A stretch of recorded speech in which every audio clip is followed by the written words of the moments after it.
Hi, today I'll be discussing a study that can be found through the University of Minnesota Rural Health Research Center titled Rural-Urban Difference in Workplace Supports and Impacts for Employed Caregivers.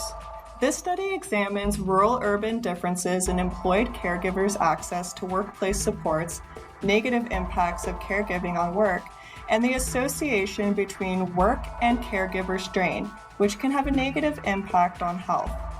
Informal or unpaid caregiving, often provided by a family member or friend, makes up a significant portion of our country's long-term care system. In 2015, over 43 million individuals acted as caregivers to provide unpaid care to an adult or child. And in addition to their caregiving responsibilities, many of those informal caregivers are also employed full or part-time.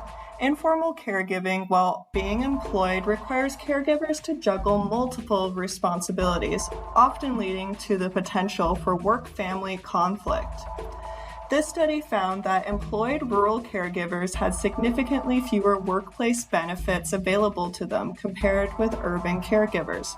In particular, employed rural caregivers were less likely to have access to telecommuting, employee assistance programs, and paid leave. For the full sample, having more negative workplace impacts was associated with greater caregiver strain. For employed rural caregivers, using paid help for caregiving was associated with more strain. To address these issues, the authors of this study argue that more should be done to support all employed caregivers, especially those in rural locations who have more limited access to workplace supports and who may be more negatively impacted by the financial toll of caregiving and of missing work because of caregiving responsibilities.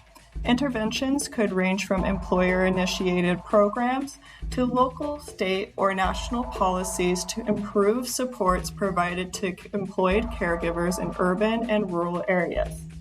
For more on this study, please click the link above.